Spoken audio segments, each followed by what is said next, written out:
Heard from Kelvin Spiller and his extensive experience over many years in local government. We have a slightly different version today from John Walker, the CEO of Richmond Valley Council in New South Wales.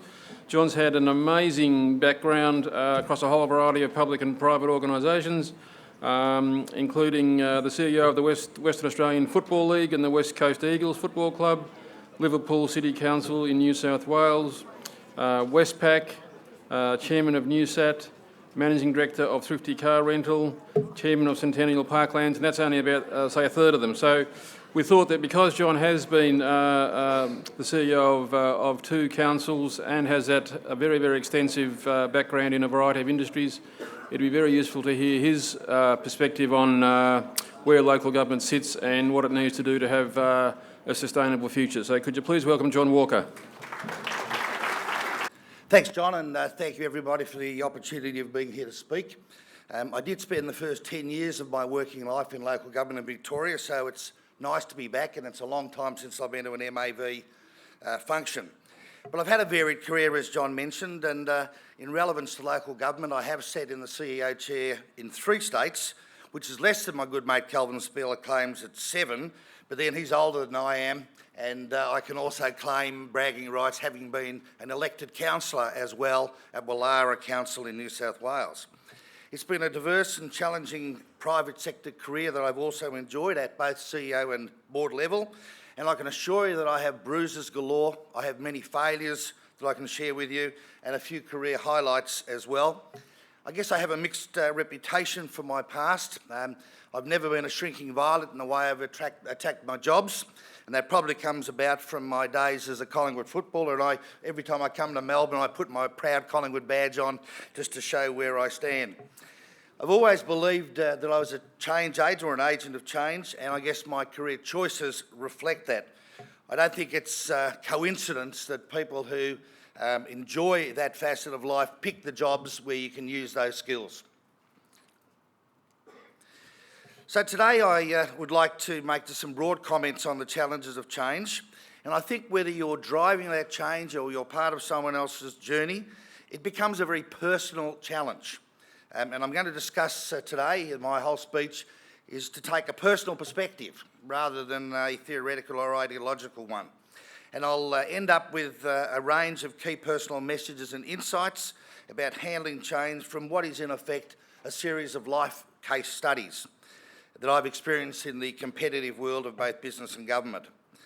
Hopefully, if I have time, I'll make some comment on the current change process in New South Wales local government and its chances of success, summarise some of the future challenges and preferred directions, and hopefully get you to lunch on time, even though we're 10 minutes late and I've got grace from John to keep going.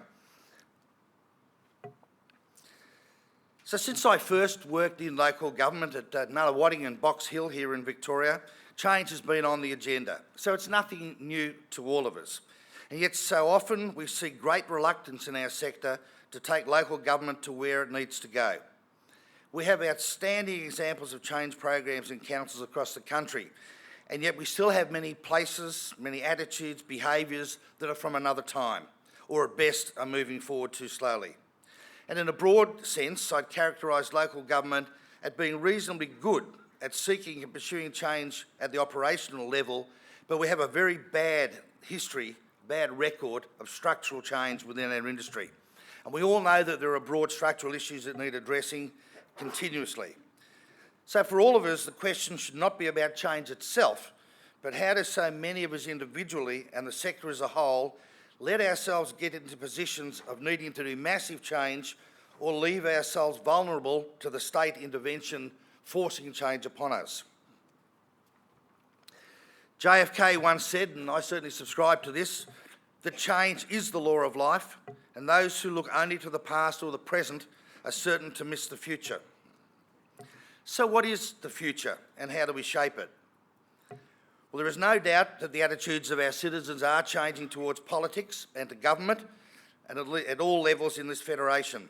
But do we understand how and why? And in these 2 days, there's a lot to have been learnt, and I've been learning myself very much despite my experiences. And I must say that my level of comfort with much of what is being proposed is still shifting.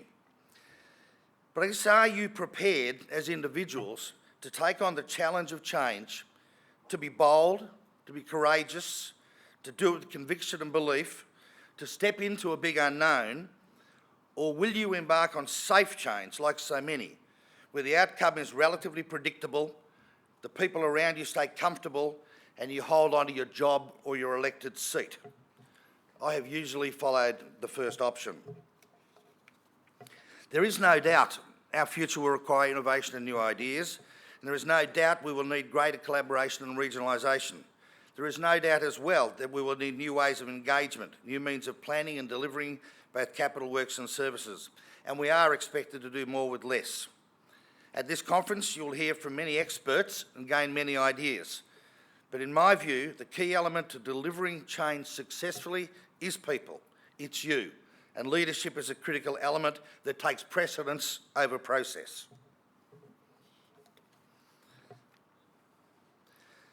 So we do this by charting the vision through dreaming of the future, through pictures and storytelling rather than just numbers and charts.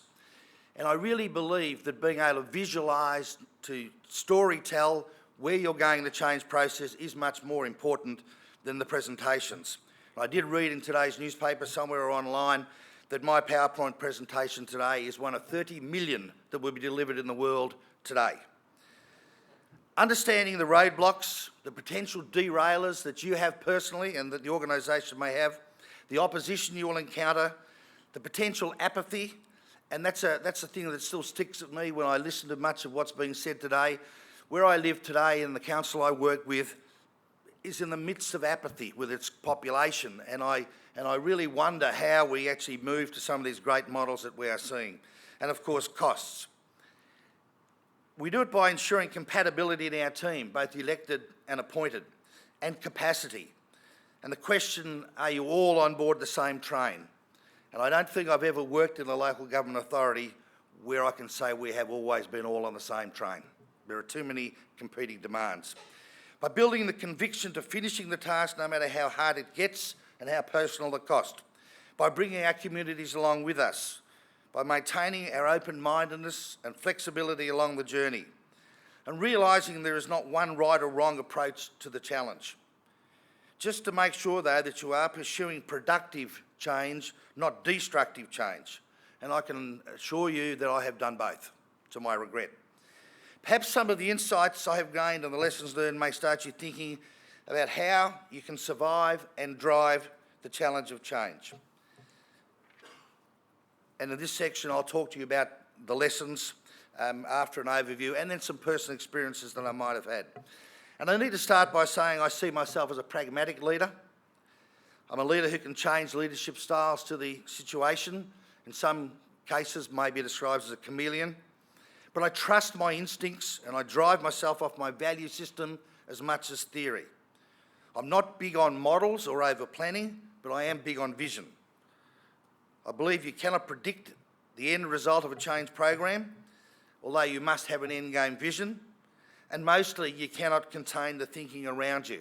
And I think somebody yesterday described it as a snowball. I try to consciously pick my fights, and you're going to have some fights, and I'm always prepared to take full responsibility and accountability for my actions and the results. But I want to assure you I'm not proposing in what I say now in these lessons how to go about a change program. That is for you. Just things that you might keep in mind whilst doing your own, and I hope they help. The first thing is to have a simple but clear vision before you start and create a sense of urgency. And I'm reminded of a couple of episodes in my life. I left the city of Perth, where I was Deputy CEO, and went to West Australian football to work with a new thing called a commission, which has become quite popular in the sport. And when I got there, the commission gave me 8 one-line strategic objectives, half a page. That was my brief. One line said, get West Australia into a national football competition within 3 years. And we did. And the history, of course, is there for all to see. When I went to Liverpool City Council as CEO, my mayor gave me a one-page summary. It had 12 items on it. It was, in effect, the Labor manifesto. They wanted it delivered. And his promise to me was, your job, John, is to deliver this before the next election. And if you do so, I'll stay out of the way and I'll protect your back. It was a very political organisation. He tried to do it himself as mayor and he failed, but we delivered it. I was CEO of Domino's Pizza, which isn't on the resume. It was a consultant role for a year. And I got put into it by a mate of mine, and 6 weeks later, the Americans came out, took the franchise off him, and gave me a one-line strategic objective as well. Fix the mess, get the business ready for sale in 6 months, and show why we shouldn't put the current owner in jail for fraud. It put some urgency in it. It was completed. And when I look at my local government community strategic plan at the moment at Richmond Valley, it has 85 pages, 300 plus actions. They're impossible for anyone to stay abreast of. And each quarter when we report to council about our progress, it takes about 5 seconds for them to consider it because it is boring, unreadable and unintelligible. I challenge anybody to stay abreast of them. You know, and I've moved now to put simplicity back into everything we do. Whether it's a job description, anything more than 2 pages is rejected. Strategic plans are going to go back to one-liners. They're going to go back to things that the people in our community can understand and can hang on to. The second message and instinct is to respect the past, respect the history and respect the people. You weren't there when decisions were made and strategies were put in place some time back. And we all have a habit of going in, boots and all, and trying to change things and upsetting people. When I took over as CEO of the West Australian Football League, we were coming up in 1 year to the 100th year of that organisation. 100 years of culture, of clubs, of heroes, you know, the Polly Farmers, the Barry Cables, the Graham Mosses, the people who are lifelong legends, of communities of Fremantles and Subiacos and Claremonts and Perth and the like. But it simply had to change. It would have gone broke. It would have been one of those companies that we just heard were not in existence. But look at it now, by respect, by working a model which might not have been financial for many years, which copped a lot of flack. You have a football system where both West Australian clubs sit on top of the ladder of the AFL.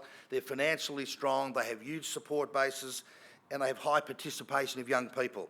Strong results and measures. The third one is to stay strong on the journey but be flexible. I went into Westpac, which was an interesting recruitment because I was CEO of Liverpool Council. And they recruited me to become National Head of Sales and the General Manager of Retail Banking. And I'd never worked in a bank. I hadn't got a bloody clue what I was doing. But Westpac was changing. It wanted a cultural shift to sales from credit, and it was following a belief that the only way to do so was to close branches. It was a job that hurt me personally very much. It was the hardest thing I've ever had to do. I had no rapport with the organisation, and yet every day I had to close branches and fire people. It was really quite telling. But getting there was not negotiable for the bank.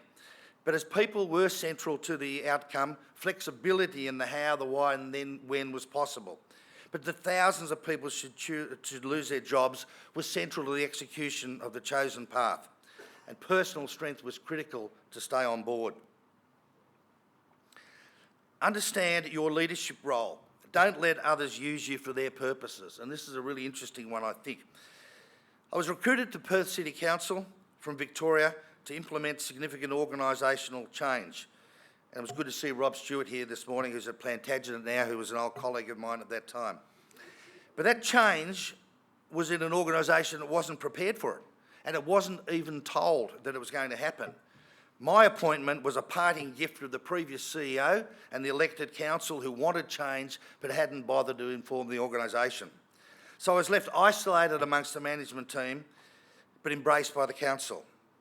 Unfortunately, I felt used, and it clearly cannot work. You can't impose that role and cannot let yourself be used for other people's purposes. Be sure of what you're doing and why, and trust your instincts. And that follows a lot from the above messages. Mixed messages aren't good. My instinct was that the change wanted could not be achieved in that climate. And in my case, in my personal case, frustration took over clear thinking, and I actually chose to leave local government as a direct result of that experience. It might have seemed dramatic, but it was my instincts at work. And it made me think that maybe I'm in the wrong career and I should try a new one.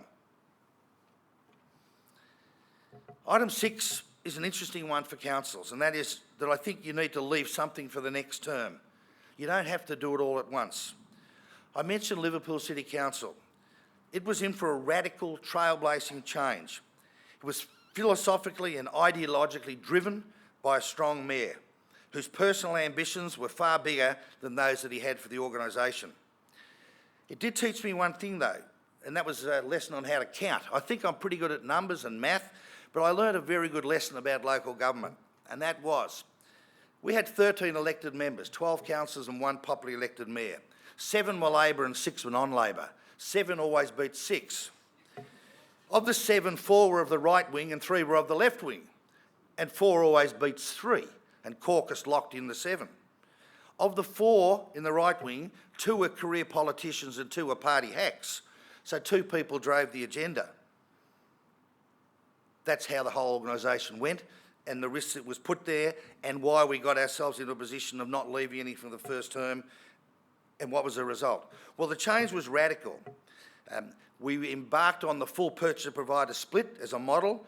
We converted the entire workforce, all of the outdoor workforce, into a private company. Nobody was exempt. There was no guaranteed work given to the labour force. Everything was done by tender, and that in the Labor Council.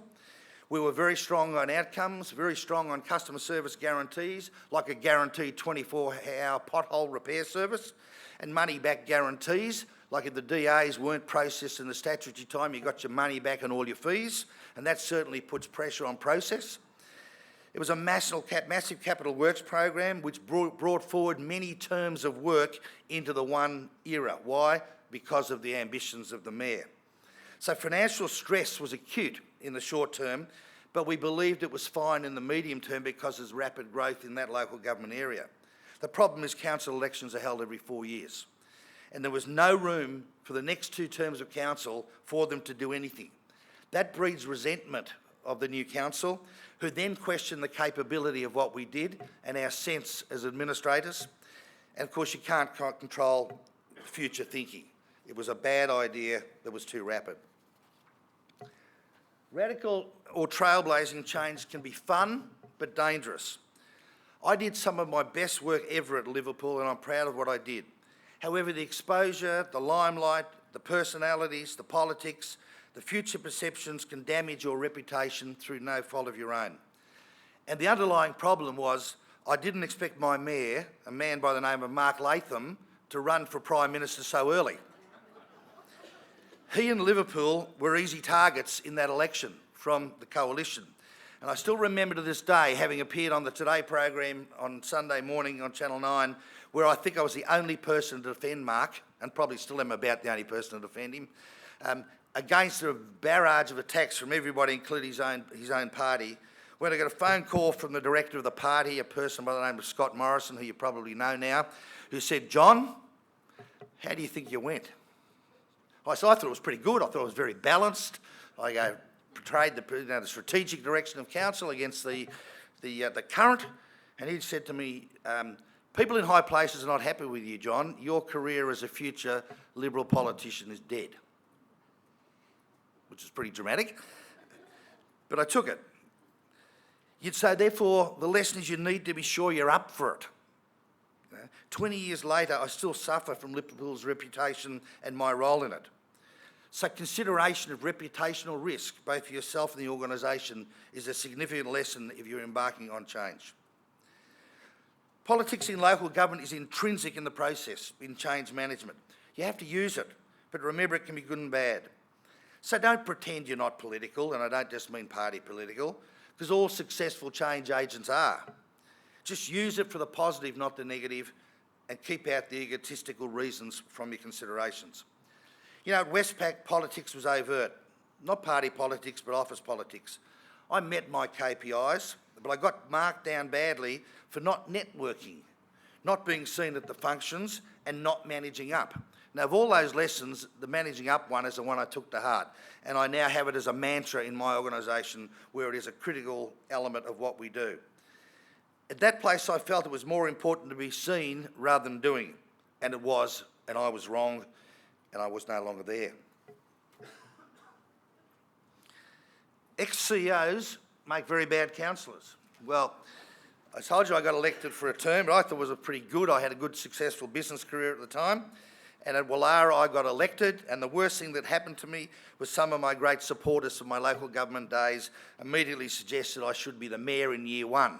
Well, that really made me popular with the councillors, and it certainly didn't make me popular with the CEO and his team when I knew everything and knew how to fix a lot, and I spent the whole 4 years wondering why the hell I'd bother to do it.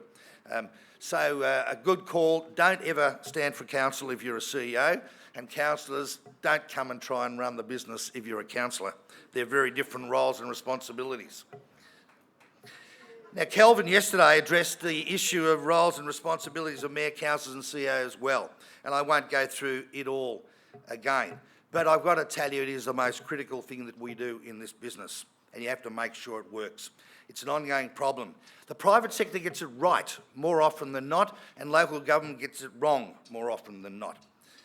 You know, whoever you are, wherever you work, you have to work really hard on making that relationship work. You know, when I worked at Thrifty in the car rental game, I was judged entirely on my results, but the board signed off on the strategy. It was very clear. There was no in-between. When I chaired Newsat, an ASX satellite company, I was a partner of the CEO in the bad times. I was hands-off in the good, but I supported him, and that was clearly the message, and that was clear. At Centennial Parklands, and for those who aren't city-siders, it's $1 billion of public assets. It's an icon. It's what we all loved when you lived there, more like a council, but it was clear. Strategy, politics and funding were for the chair, and the service delivery was for the CEO, and that was clear. At Westpac, KPIs, results were at the executive level, and even though I was in the top 100 executives of a 35,000 organisation, I never got involved with a board, and I only ever met one board member, I think, in my time there. But at Richmond Valley, it's not clear, and in every council I've worked for, it is not clear. And no matter how you write it in the Act, no matter what words are put down in paper, there will never be two councils that have the same relationship between a mayor and the CEO.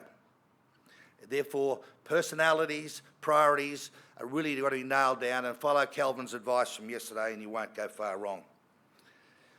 So when survival's at stake, change may have to be radical. And Westpac, as a good example, was on its knees when Bob Joss took over. The changes saw the whole approach to retail banking being sales-related, not credit providers. Thousands of careers of real bankers changed overnight, and thousands of jobs were lost. The organisation was stunned. I became General Manager of Retail Banking in Westpac for one reason only, and that was because no self-respecting banker would take the job. It was a poison chalice, because all you did all day was close branches, sack people, teach people how to sell rather than be good bankers, and it was a difficult time. I had over 4,000 staff, hundreds of branches to manage, a $27 billion balance sheet to look after. I had $7 billion of annual sales in my budget, and yet I could not approve $1 of lending, not one, because good credit policy meant survival, and that was the primary objective. But sometimes, radically, and in very large numbers, costs still have to come out as well, and that's something we all need to bear in mind. The 1,200 CEOs need to be ruthless when times demand it, and the elected councils or boards must support them or change the strategy.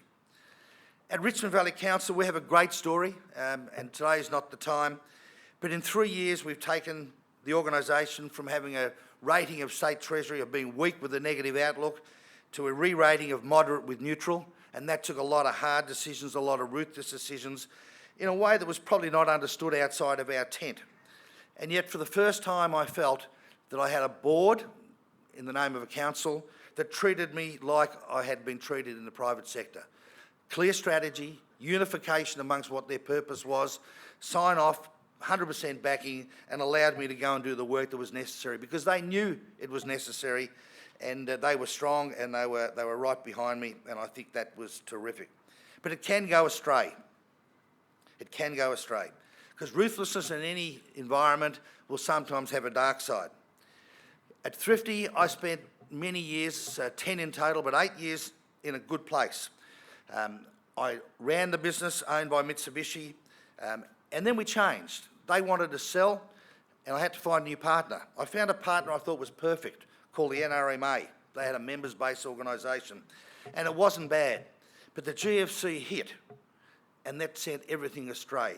All of a sudden, the $500 million of finance we had on our fleet of 15,000 vehicles, which was unsecured, which wasn't bad, needed security.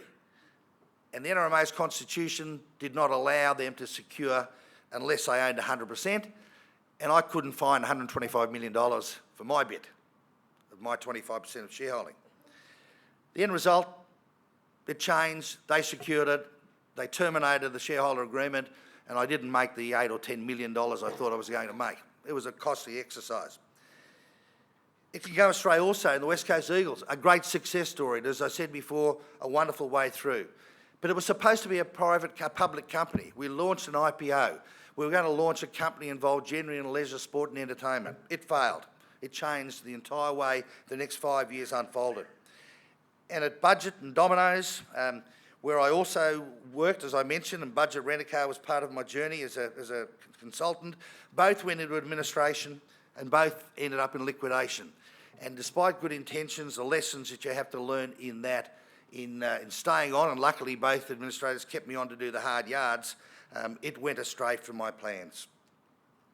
Change agents must be great communicators. Well, that probably goes without saying, but I have to say it is the most important thing you do, and the first thing we turned to when I got to Richmond Valley Council. And by example, we put in a special rate variation. I'm going to have a word to say before I finish about this matter of rates. We were able to get through a 40% increase in rates over 5 years through a special rate variation. And that was done through vision, through storytelling, and from some fairly unique communication tools, including the CEO, me, becoming a talkback radio host on local radio, and apart from spinning some great discs like Gene Pitney and things that nobody in the whole community had ever heard of, we managed to get the message across about what we were doing, to the point where 72% of the community supported our 40% rate rise over 5 years. Always believe always fight for what you believe in. Well, I really believe that. Don't do it if you don't believe in it, and when you start, fight for it. As chairman of Centennial Parklands, we controlled an area in the heartland of Sydney that surrounded the Sydney Cricket Ground Trust land, which was the SCG and the football stadium. So we owned all the land and they owned the buildings. They wanted to take a land grab. Now, anybody in local government would understand the importance of open space, and this is the best of all. It was a fight. It was at cabinet level, it was at premier level, it was on the front page of the Sydney Morning Herald, and we used all the dirty, dirty tricks we could think of from all our collective years of experience to win. And we won. But we won in the interests of the community, and we won it over the greed of people who wanted to make money from it. And that fight was the best and most satisfying fight that I've had in my life. And I must say that in 15 years on that board and 4 as chair, it was the most satisfying thing I've ever done. And my total remuneration for 15 years was like you, zero. It's very important we do that. And I'm very proud also to read my old stomping ground of West Australia to see the way they stood up to what they believed in recent times. An absolute faith and belief in what you're doing is necessary to survive a massive change program, and we've talked a little bit about that. And I've also learned, I think, over time on how to present it, because what we've done at Richmond Valley is in fact a revolution.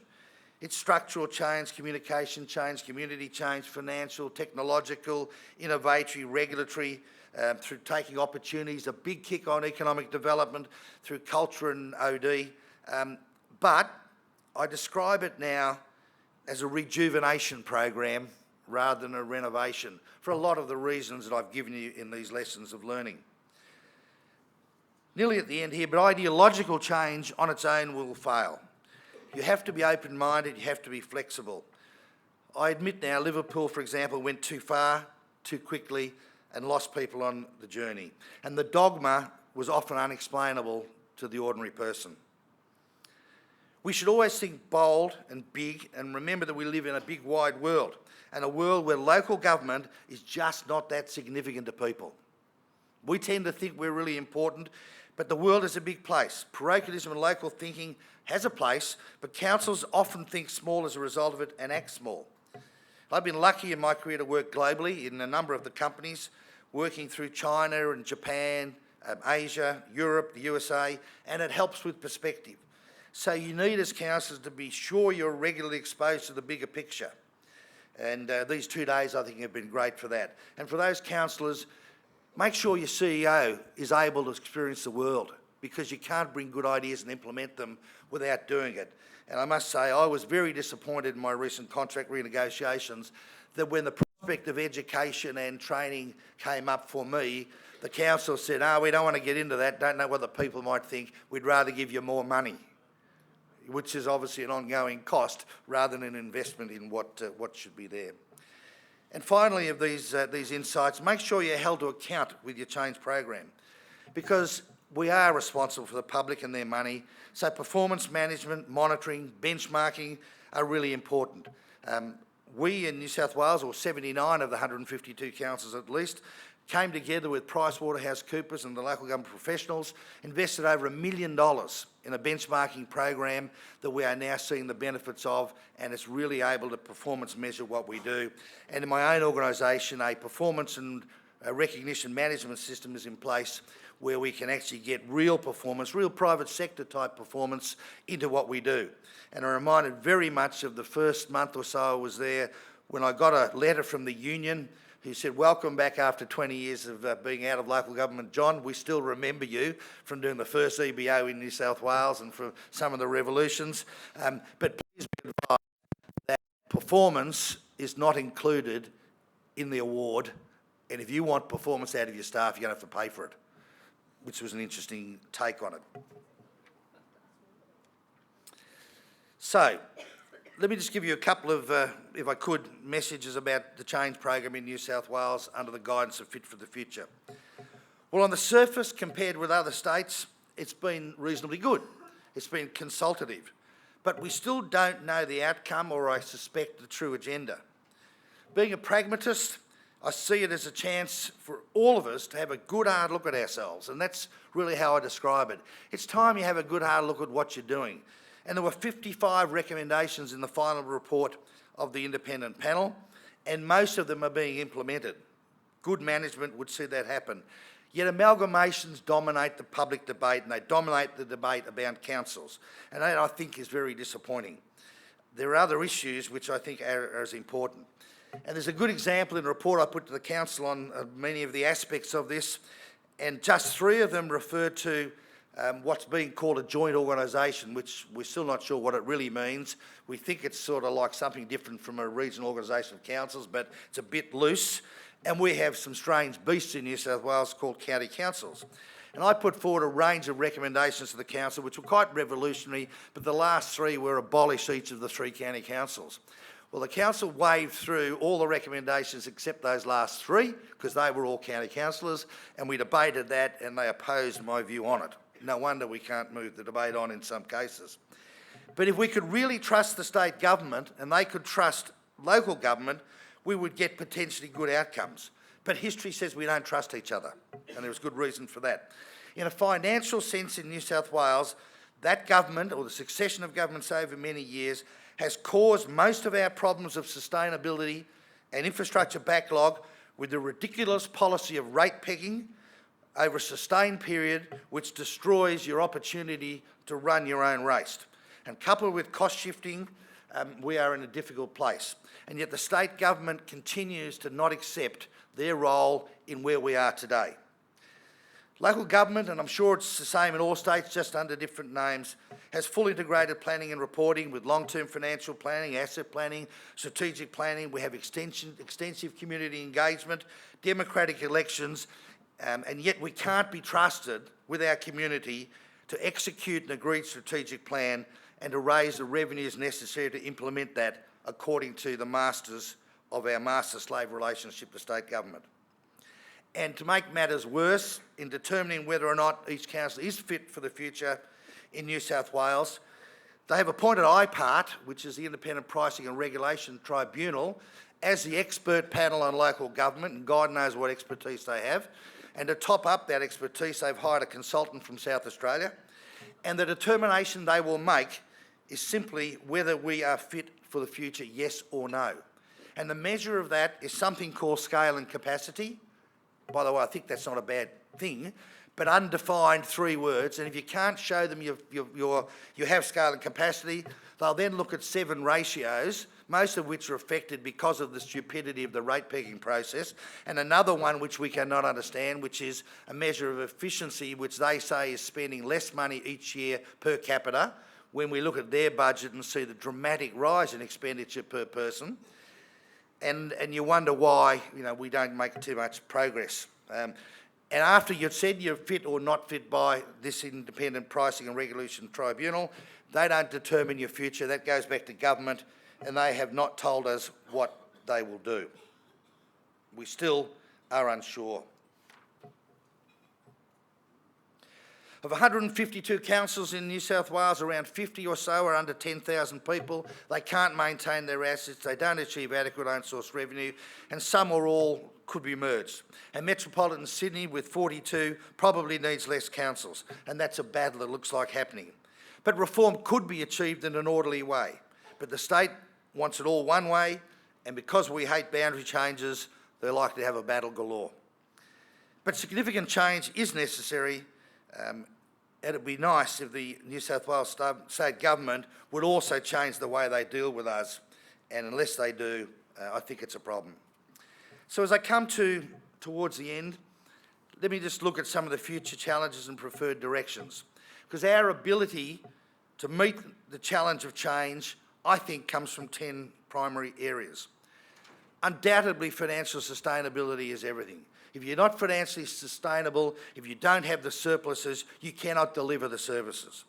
Scale and capacity, whilst I attacked it in the context of that being the only measure of survival, is important. Because if you don't have scale, if you don't have the capacity to do what's needed, if you can't attract the right people, if you can't build the buildings and the services, then surely that's a real problem. Leadership, as I said at the start, nothing happens in this world without good leadership, without good people. Visionary plans, essential, and talk in pictures and talk in stories as much as hard numbers and facts. Exemplary execution is our role. That's the role of your paid professionals, and we as CEOs should hold them to account for that, and you as councillors should hold us to account for that. The people in the organisations I mentioned, good quality staff. Community support, which is much of what's been discussed these days. Innovation, new thinking is critical. You can't stay where we are. And I do see lots of places that after 20 years in the private sector when I came back looked exactly the same as they did when I left, despite what people might protest. Communications and branding, which sits a whole marketing philosophy around what we do, and global thinking. So, the conclusion is quite simple for me. I'm backing local government because I love it, like you do. Thank you.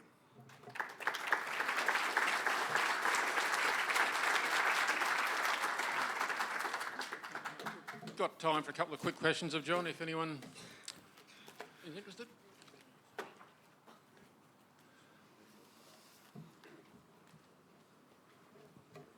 John Henry Wong, Manly Council. Hello, Henry. Nice to see you again. Yes, when I first met you, you weren't radical enough, but I think you've grown over time. You are now becoming more radical than you were when I gave you credit for. John, in one line, if you can you sum up the vision and the direction that your council has asked you to perform under its CSP? You told us you got 400 pages, etc. Is there one central theme that you took out of your strategic plan in moving the organisation forward? Because often we get all tied up in the details and not necessarily seeing the big picture. It's quite simple. In fact, the council changed my KPIs, Henry. Get it right when you're doing it and deliver what you promise. And we'll hold you account for the delivery. So that was really my message. So if we did get it right, and none of us do it properly, do it, deliver it, and then you'll be held to good account. I'm going to take 1 minute, though, extra, if I couldn't, John, because I had a bloke come and apply for a director's job with me recently, and he brought with him a paper I delivered at Manly Council back in the days when Henry says I wasn't a radical, and I read it, and I think I was. He didn't get the job either. He was sucking up. Any other questions? Okay, can we please thank John Walker?